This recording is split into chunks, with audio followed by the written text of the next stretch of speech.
Señoras y señores, tengan ustedes muy, pero muy buenas tardes. Sean bienvenidos a Frente a través de Radio Universidad de Chile en el 102.5 de la frecuencia modulada.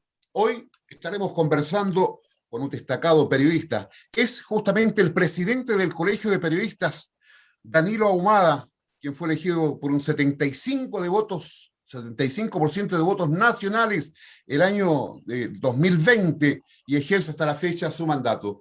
¿Cómo está, Danilo? Un gusto en saludarle. Bienvenido a Frente a Frente. Hola, Wilfredo. Te saludo y contigo saludo también a todos los auditores de este programa. Muchas gracias por la invitación. Perfecto.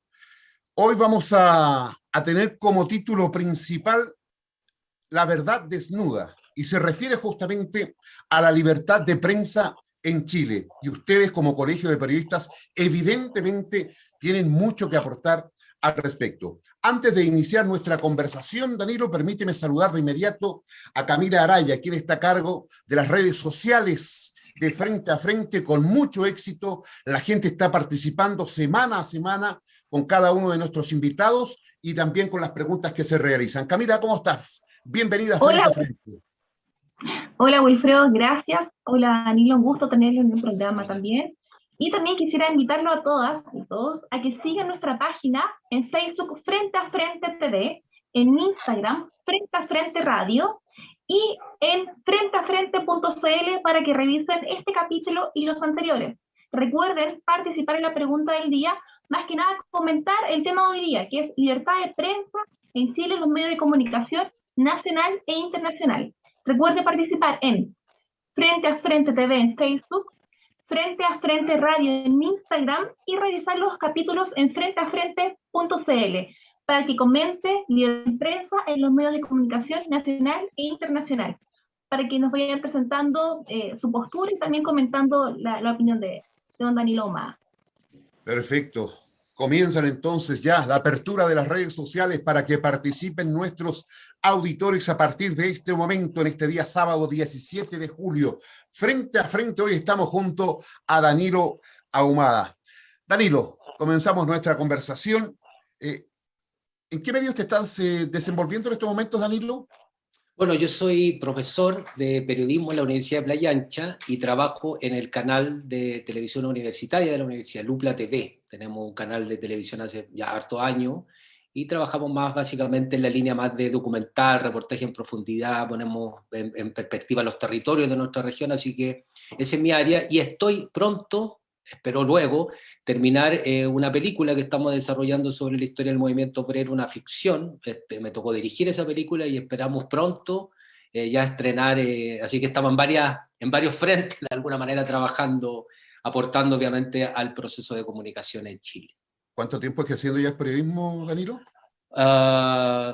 15 años será, salí el 2005, sí, ya 15 años, ya uno pierde la cuenta un poco, se empieza a ser viejo, o más grande, o más maduro, pero sí, 15 años ya trabajé un rato en Televisión Nacional, después me dediqué al periodismo, al documental, en ese género he trabajado y ahora haciendo clases ya hace bastante años en la Universidad de Playa Ancha. Enamorado de tu profesión, me imagino. Enamoradísimo, absolutamente. Y obviamente hoy día cumpliendo una labor también muy importante, una responsabilidad mayor que es dirigir y presidir este colegio de periodistas que tiene tanta historia, 65 años de historia. Exactamente. Danilo, entremos ya en materia, queríamos romper un poquito el hielo y conocerte también a ti, obviamente. ¿Cuál es la diferencia básica? Y partimos de inmediato con esta pregunta, que hoy es contingencia. ¿Cuál es la diferencia básica entre libertad de prensa y libertad de expresión? Bueno, primero, la libertad de expresión es un derecho que tenemos asignado todos y todos los ciudadanos. O sea, en el fondo es una condición que existe, que está de alguna manera garantizada en la Constitución, la actual Constitución que queremos cambiar por lo demás, pero hoy día existe y además ha sido ratificada en distintos convenios internacionales por Chile en este caso. Y ahí hay una dimensión más individual. Es como el ejercicio que tenemos cada uno de los ciudadanos de ejercer nuestra opinión de manera libre, sin seco, sin censura, y por el otro lado el ejercicio de la prensa bueno, tiene otra dinámica. Estamos hablando de cómo los medios de comunicación, en este caso la prensa, también ejerce libremente este derecho, que es un derecho no solamente a emitir información, sino que también el derecho a la información que muchas veces se vulnera y que ha sido, a nuestro juicio, vulnerado en el último tiempo, después del 18 de octubre, sobre todo en Chile, a través de varias situaciones, espionaje, censura, que la podamos ir conversando más adelante, agresión a la prensa también en el contexto de movilización social, pero ahí hay una distinción. Uno está relacionado exclusivamente con nuestros propios derechos como seres individuales, digámoslo así, y el otro tiene una dimensión, obviamente, de ese ejercicio libre de la prensa que es tan importante en una democracia. ¿Hoy existe la libertad de prensa en nuestro país? Siglo Eh, XXI, movimientos sociales, estructuras políticas, renovación política. Mira, yo a mi juicio, nosotros lo hemos discutido internamente, hay vulneraciones graves a la libertad de expresión y a la libertad de prensa en este caso, y que se traducen en cosas concretas. Bueno, no solamente está vinculado con el último tiempo, sino que, por ejemplo, la alta concentración económica e ideológica de los medios de comunicación es un atentado contra la libertad de prensa y la libertad de expresión. O sea, lo dice la propia Relatoría de la Libertad de Expresión de la OEA, quien plantea que la concentración de medios, la falta de pluralismo también es atentar contra un ejercicio libre de la prensa pluralista y también contra la libertad de expresión. Pero durante el último tiempo, sobre todo del 18 de octubre, cuando empieza la revuelta social, la prensa ha sido muy maltratada. Lo que pasa es que uno ve muchas veces, o se ha puesto en discusión, la agresión a la prensa a medios de comunicaciones tradicionales, pero nosotros tenemos registro, no nosotros, sino que el Observatorio por el Derecho a la Comunicación, de más de 300 agresiones a la prensa. De hecho, solo para contar un caso, yo el 1 de mayo del año pasado fui detenido mientras me encontraba grabando, detenido, formalizado, pasé la noche en un calabozo, el intendente se querella contra mí, yo era dirigente en ese momento del Colegio de Periodistas de Valparaíso, presidente del Colegio de Periodistas, y ahí hay una vulneración explícita, porque a mí me detienen con cámara en mano grabando como credencial de prensa, pero esto es un caso más de los más de 300 casos que yo le estoy contando, que además no solamente han estado en agresión a la prensa por parte de agentes del Estado, el uso indiscriminado de gas pimienta, por ejemplo, directamente a los ojos de los camarógrafos, gráficos y periodistas, sino que también acciones de tortura, de maltrato. Hay casos de comunicadores que han sido víctimas de trauma ocular, por ejemplo. Entonces ahí tenemos un primer escenario de vulneración al ejercicio de la prensa, porque no se respetan los protocolos, porque Carabineros han implementado muchas veces, interpretado los protocolos, por ejemplo, solicitándole cuando hay detenciones en las micro, las imágenes, las tarjetas de memoria, y eso efectivamente es coartar el ejercicio libre de la prensa. Hemos tenido casos, por ejemplo, que se han aplicado medidas cautelares a periodistas que no se pueden acercar a determinados lugares, cuando se ha determinado que estaban en el ejercicio libre de su profesión. Pero además se suman a otros dos elementos que creo que son muy, muy graves en Chile. Uno es la censura que ha instalado el propio gobierno hacia medios de comunicación, que se expresan a través de estas llamadas por teléfono, que todo el mundo conocimos todos, que fue la llamada que hace la jefe de gabinete al dueño de la red, y que hoy día tiene al gobierno chileno ante la Corte Interamericana de Derechos Humanos. Eso es importante señalarlo, porque la red lleva el caso de manera internacional primero por esta entrevista que hace el comandante Ramiro y que tiene una sanción por parte del Consejo Nacional de Televisión, pero por otra parte después hay una sanción, recuerden, donde el ejército o la otra fuerza armada sacan una declaración en contra de un programa de sátira que tiene la red. Entonces ahí efectivamente hay acciones de censura. Cuando los ministros interpelan, por ejemplo, a los periodistas públicamente, hay una acción de censura de parte del gobierno de turno hacia la prensa. En ese aspecto, porque nos ha tocado ver incluso programas en vivo, ¿ya? Que ministros o subsecretarios interpelan al periodista. Y yo siempre me pregunto desde la otra parte de la vereda, digamos, ¿ya? ¿Por qué el periodista en ese aspecto no es más firme en su postura o en su pregunta representando a un medio de comunicación y por ende se supone que está representando a los habitantes de un país? ¿A qué se debe eso, crees tú? Yo creo que hay varios factores ahí. Me faltaba agregar un elemento que creo que es fundamental también cuando tú me hacías la primera pregunta, que si que efectivamente en Chile existía libertad absoluta de prensa. De prensa o de expresión, claro. Y pasó, bueno, todos sabemos lo que pasó con este espionaje y monitoreo a periodistas, en este caso Mauricio Weibel, pero después aparecen también otros periodistas que han sido monitoreados por el ejército. Eso es impresentable, Sí. porque no corresponde que el ejército genere un monitoreo y un espionaje hacia periodistas. Eso es generar amedrentamiento. O sea, cuando además habíamos tenido situaciones previas no solamente con Mauricio Baiber, Javier Rebolledo, que habían entrado en su casa en algún minuto y le habían robado computadores, pendrive. O sea, hay una acción de amedrentamiento permanente que se ha empezado a naturalizar. Y creo que eso es importante señalarlo, porque en una democracia no se puede permitir ninguna acción de amedrentamiento hacia la prensa, sobre todo cuando hay periodistas que trabajan en el tema de investigación y empiezan a develar acciones, por ejemplo, de corrupción al interior del ejército, o bien elementos que están vinculados a las violaciones a los derechos humanos por parte del ejército hacia la ciudadanía. Pero yendo a tu pregunta, yo creo que se puede tomar como de dos líneas. Primero, durante todos estos últimos 30 años ha habido la prensa en Chile, en general, estoy hablando de los grandes medios de comunicación, han estado muy en la línea de lo que ha sido la política chilena, esta política como del consenso, esta política de la medida de lo posible, y no habíamos encontrado una prensa tan incisiva, que cuestionara de manera directa el poder. Y ahora empiezan a aparecer estas otras expresiones, por ejemplo, como la red, que cambia un poco su formato, que empieza a invitar precisamente a ciudadanos que habían sido invisibilizados de la agenda pública, porque la agenda pública hoy día estaba vinculada directamente a un sector político, económico de Chile, y empieza a generarse esta nueva forma de mirar y de entender un poco las comunicaciones, que le generó obviamente el rechazo de un sector político y que terminó hoy día, obviamente, como decía, con la red denunciando el Estado chileno en la Corte Interamericana. Pero desde el punto de vista de la interpelación que han hecho ministros, no solamente cuando el ministro Belolio critica la entrevista del comandante Ramiro, cuando el ministro de Salud critica una columna que saca la colega Yanna Musa del Washington Post, haciendo una crítica obviamente evidente al tema de la pandemia, hay una interpelación permanente que no le corresponde al poder, en este caso a los ministros, interpelar públicamente a los periodistas. Ahora, los que están directamente vinculados a la pauta noticiosa, digámoslo así, le ha faltado, obviamente, creo yo, un poco más de coraje, porque en algunos minutos los ministros dicen: yo no contesto esto, no lo contesto. Eso Exacto. no corresponde. Ahora, ¿falta de coraje o falta de experiencia? Porque sabemos muchas veces que a estas conferencias de prensa no van siempre los que hoy, de una u otra forma, son líderes de opinión y que tienen su rol de periodista. Claro, bueno, eso también es un elemento. Generalmente en la rueda de prensa no existe esa posibilidad de interpelar directamente a la autoridad. Es como, claro. Yo creo que es la práctica que se ha ido dando, por eso te decía, en los últimos años.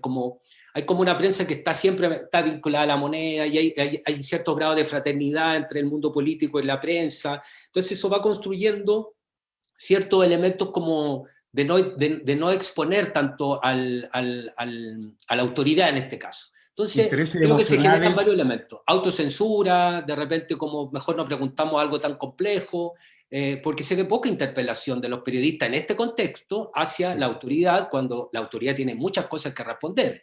La mayoría de las veces no la responde. O la responde lo justo y preciso, sin ahondar de repente en materias que a la prensa le interesa. Pero yo creo que la prensa incisiva, la prensa está más allá de estos sectores que están de alguna manera, es como la prensa oficial, digámoslo así, cuando lo digo oficial, es los que están siempre en constante relación con las autoridades de turno, porque se va construyendo, bien o mal, se van construyendo ciertas relaciones de confianza, respeto, etc. Pero imagínense cuando antes eran las giras presidenciales, iba la comitiva de la presidencia, iba la prensa. Entonces se construyen relaciones que yo creo que siempre hay que mantener una distancia ahí, porque la prensa no está para generar relaciones públicas. La prensa está para interpelar el poder. Esa es la pega que tiene la prensa. Y en ese aspecto, y según su formación académica, ¿existe la objetividad en las noticias o son una interpretación del emisor? Es decir, el periodista o medio que está informando, que está comunicando. No, yo soy partidario, bueno, siempre lo he planteado, la objetividad no existe en el periodismo. Uno recorta. Concuerdo plenamente con ese concepto. Uno recorta, por ejemplo, yo trabajo en lo audiovisual, yo recorto, yo sé lo que quiero grabar esto y no quiero grabar esto, quiero entrevistar por eso que la subjetividad es buena que existe en el periodismo, porque uno no se puede desprender de su propia condición humana, de su propia experiencia. Lo que uno apuesta es que efectivamente sea un periodismo veraz, que tenga enfoque, por ejemplo, los derechos humanos, que tenga un tratamiento ético. Esos elementos sí deben ser fundamentales, pero no nos podemos sacar nuestro ropaje, nuestra historia, nuestra vivencia, que es muy distinto a ser, por ejemplo, un periodismo militante, sino que es plantear desde el periodismo, ponerse en una posición, y en una posición siempre crítica. Si el rol del periodismo es siempre estar interpelando permanentemente al poder, los conflictos de intereses. Entonces, en esa línea, obviamente todos tenemos las líneas editoriales son subjetivas, no hay ningún medio de comunicación hoy día en Chile, ninguno, que sea objetivo, no busca la objetividad del periodismo. El periodismo busca instalar temas precisamente para que se genere debate público y finalmente sean los propios ciudadanos, los propios auditores o la audiencia en este caso, quienes tomen decisiones con la mayor cantidad de elementos. Ese es el rol que tiene la prensa, pero desde un lugar absolutamente subjetivo. En ese aspecto, según la editorial, evidentemente, de cada medio de comunicación, ¿ustedes como periodistas muchas veces se sienten como atados de manos? O sea, por supuesto, yo creo que se generan dos elementos. Hay en algunos casos censura absolutamente dirigida. En el fondo, estos temas se pueden tocar en la agenda y estos otros temas no. Y después se empieza a generar otro elemento que es más complejo, que la autocensura. Uno mismo se autocensura, dice, no, mejor no hablar de este tema porque va a generar conflicto al interior de la línea editorial, del medio, y eso es lo más complejo de todo, porque la autocensura, en el fondo, uno se empieza a autorregular con los temas. Empieza a decir, puedo escribir desde aquí hasta acá, no puedo abordar mayor profundidad, y eso creo que es un problema. Y ahí eso pasa cuando las líneas editoriales, por ejemplo, entrando al tema de la propiedad de los medios de comunicación, las líneas editoriales dependen precisamente de quiénes son los dueños de los medios de comunicación. Cuando tenemos, por ejemplo, a Luxi, un banquero dueño del Canal 13, obviamente, y ahí, desde ese principio básico, desde ese primer elemento, hay una línea editorial que tiene cierto sesgo y que efectivamente va a controlar de alguna manera esa opinión. Y eso se ve reflejado, por ejemplo, en los programas que tiene de debate Canal 13, o por ejemplo, el programa que tienen, que es Mesa Central, en los domingos, uno ve inmediatamente la correlación que hay ahí de los panelistas. ¿Quiénes son los panelistas que están? ¿Está representada la ciudadanía? ¿Están representadas otras miradas y otras visiones del país? ¿O seguimos pensando la televisión desde una lógica binominal, donde se representan dos grandes sectores de la política, los dos grandes sectores de la política tradicional, que hoy día en un proceso constituyente ya esa política se derribó, se derrumbó, y ya estamos viviendo otro proceso? ¿Y cuál es la postura hoy del Colegio de Periodistas al respecto? O sea, nosotros hemos planteado que Chile necesita avanzar en dos líneas. Primero, necesita avanzar hacia un marco regulatorio efectivo. No puede ser que el Estado observe cómo se autorregula el mercado de los medios de comunicación, sino que tiene que tener un rol mucho más protagónico. Recordar que además el espectro radioeléctrico, que no es infinito, que tiene límites, es un espacio público, es de todos y todos los chilenos. Entonces tiene que haber un marco regulatorio efectivo ahí. Eso no indica que nuestra postura no es que haya que controlar las líneas editoriales, sino lo que tenemos que hacer es abrir la cancha para que otros sectores de las comunicaciones ingresen a este espacio que es público. Y ahí debería haber, obviamente, un marco regulatorio más efectivo, revisar el Consejo Nacional de Televisión. El Consejo Nacional de Televisión, recordemos que es como un órgano, tiene autonomía constitucional, pero han nombrado el presidente o presidente del Consejo Nacional, lo nombra el presidente de la República. Ya ahí hay un elemento que hace que haya una relación directa entre ese gobierno y ese espacio. Nosotros creemos que tiene que haber acá un órgano autónomo de verdad. Por ejemplo, un presidente o presidenta del Consejo Nacional de Televisión elegido por alta dirección pública, con una composición distinta del Consejo Nacional de Televisión. Eso es por una vía de la regulación. Revisar las concesiones. Cuando decimos revisar las concesiones significa cuáles son los elementos que permitiría que una concesión se pueda perder en el fondo, que no se pueda renovar, porque aquí como que son larguísimas las concesiones y después se renuevan de manera casi automática. No son para siempre las concesiones. Ningún medio podría pensar, por ejemplo, nosotros podríamos pensar que Canal 13 va a tener esa concesión perpetuamente. No podemos pensarla así, porque son concesiones, son espacios públicos que se tienen que ir renovando con el tiempo. Y finalmente está la otra línea que en Chile es muy complejo como identificar, que es el tema del fomento a la creación de medios de comunicación. Pese a que Chile entrega una cantidad, el gobierno, en este caso a través del presupuesto de la Nación, una cantidad importante a través de avisaje estatal, la publicidad que paga el Estado a los medios de comunicación. De eso, solo para dar un dato, cerca del 10% está destinado a la familia, en este caso al Mercurio, a la familia de Eduardo, desde el punto de vista de los recursos. esos recursos, que también son públicos, deberían ser, a nuestro juicio, entregados de manera equitativa, transparente, democrática, para que efectivamente los recursos del Estado que entrega a través de publicidad sean también democratizados a través de los distintos medios de comunicación, sobre todo en las regiones que sufrimos más los impactos de esta terrible concentración que hoy día existe en la propiedad de los medios. Entonces, dos líneas: regulación, fomento. ¿Cuánta fuerza, de una u otra forma, ha perdido el periodismo en nuestro país, o mejor dicho, los medios de comunicación, más que el periodismo propiamente tal, con el tema hoy de las redes sociales, de las plataformas, donde cualquier persona evidentemente tiene derecho a expresarse? Sí, y yo creo muchas que aquí veces terminan siendo tan creíbles las redes sociales en desmedro de los medios de comunicación. Sí, yo creo que aquí pasa como dos fenómenos. Primero estamos, como decías tú, en esta emergencia de lo que son el uso del Internet, las redes sociales, que aparecieron así de manera rapidísima y se instalaron efectivamente. Esto es una realidad que existe y hay que entenderla en ese contexto. Lo malo de las redes sociales es que está llena de muchas veces de fake news, y eso construye falsas realidades, y eso es lo complejo en este caso de las redes sociales o de Internet. El Internet no puede marcar la línea editorial de todos los temas, por eso que existen los medios de comunicación. Ahora, los medios de comunicación en el último tiempo también fueron interpelados, como se interpela la clase política, la institucionalidad chilena. Los grandes medios de comunicación también fueron interpelados. De hecho, en las movilizaciones, cuando salieron estas consignas: la tele miente, apaga la tele, había una Exacto. interpelación a los medios de comunicación, porque los medios de comunicación en Chile, por lo menos los grandes medios, son absolutamente centralistas. Entonces, cuando este movimiento del 18 de octubre se expresa de Arica a Punta Arenas, obviamente empieza a existir esa sensación de que uno no está representado en estos medios de comunicación, y empieza a interpelarse, se empieza a interpelar a los medios de comunicación. Ahora, mi opinión es que los medios de comunicación deben estar siempre bajo la línea de ese contexto político, deben estar en sintonía con ese contexto político y social que vivimos. Y siento que los medios de comunicación todavía no logran comprender cuál es el nuevo Chile que se está construyendo. Y ahí los medios de comunicación, a mi juicio, los grandes medios, porque hay que reconocer el aporte que hacen los medios comunitarios, los medios alternativos, los medios de los territorios, han sido tremendamente importantes en este tiempo, porque la gente se ha ido para ese lugar porque ahí efectivamente se sienten representados y sienten que hay algo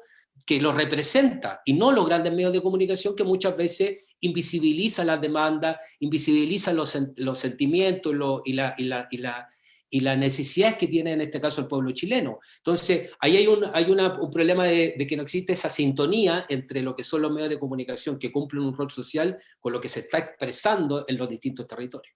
E incluso, no sé si a usted le ha pasado, pero deben haber muchos periodistas con los cuales yo he conversado personalmente y me dicen, a veces la gente nos termina criticando y nos dicen: ustedes, en vez de cumplir el rol de periodista, terminan cumpliendo un rol de relacionadores públicos de las grandes instituciones.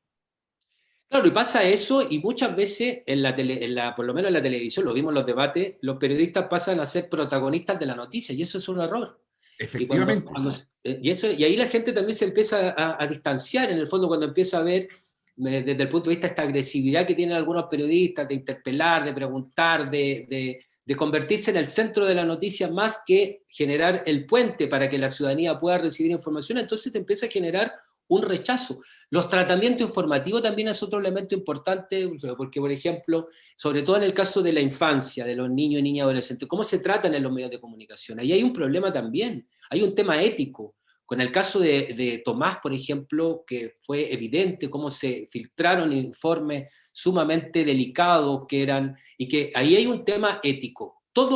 Cualquier medio de comunicación, cualquier periodista, debemos tener como centro el tema de la ética y el tratamiento ético de la noticia.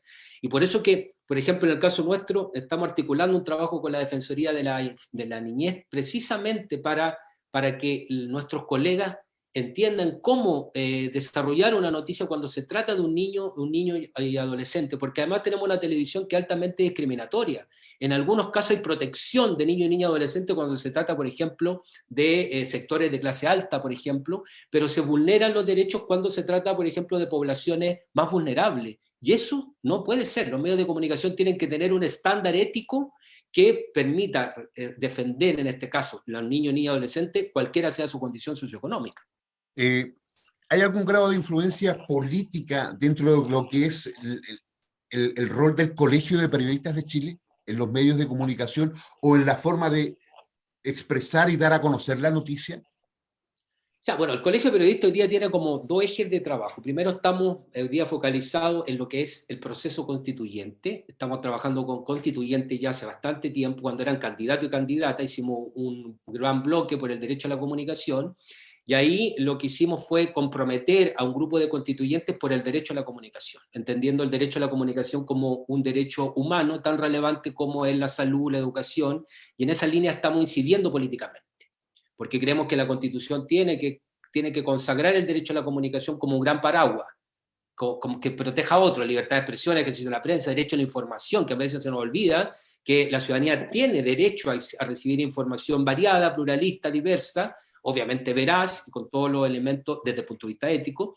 Y por el otro lado, hemos estado trabajando en un proyecto de ley, estamos trabajando en un proyecto de ley con algunos senadores de la República para hacer un proyecto que proteja la labor de la prensa. No podemos seguir permitiendo las agresiones de la prensa por parte de gente del Estado. No podemos seguir permitiendo el tema del espionaje y el monitoreo del ejército hacia periodistas. Entonces estamos en esa línea y ahí sí influimos políticamente. Y posteriormente al proceso constituyente, lo que estamos haciendo es levantar con fuerza nuestra propuesta. Nuestra propuesta es de años la ley de medios, una ley orgánica de comunicaciones que garantice en primer elemento los tres sectores de las comunicaciones. El privado, pero con marco regulatorio efectivo, el comunitario, que efectivamente tenga un enfoque territorial y con esa diversidad de voces, y un tercer elemento que para nosotros es fundamental: Chile necesita un sistema de medios públicos, que tendrá que tener distintas formas. Podría ser la red que hoy día existe con los canales de televisión universitaria, por ejemplo, repensar lo que hace la figura que tiene TVN, pensar en otra lógica, pero hay que pensar en un sistema de medios públicos, porque los medios de comunicación en general no son rentables, no tienen la misma lógica de un supermercado, de una farmacia, porque cumplen un rol distinto. Entonces el Estado tiene que regular y tiene que fomentar la creación de esa pluralidad, porque no hay de otra. Un medio chiquitito en Valparaíso no va a existir si es que efectivamente no tiene un apoyo directo a través de vías directas del Estado, pero también a través del avisaje estatal. ¿Cómo compite un medio chiquitito con el Mercurio de Santiago, que se lleva, como decía, el 10% del avisaje estatal? Bueno, ahí hay que democratizar esos recursos para que efectivamente se dé este ecosistema de medios de comunicación mucho más democrático y pluralista. Estamos conversando a esta hora de la tarde en Radio Universidad de Chile con el presidente del Colegio de Periodistas, Danilo Ahumada. Danilo, hacemos un break, un paréntesis, nos tomamos un vasito de agua para luego entrar ya en la segunda parte de nuestro programa y también con nuestro equipo de especialistas, periodistas y abogados para seguir con este interesante tema. Hacemos un paréntesis comerciales, ya estamos de regreso.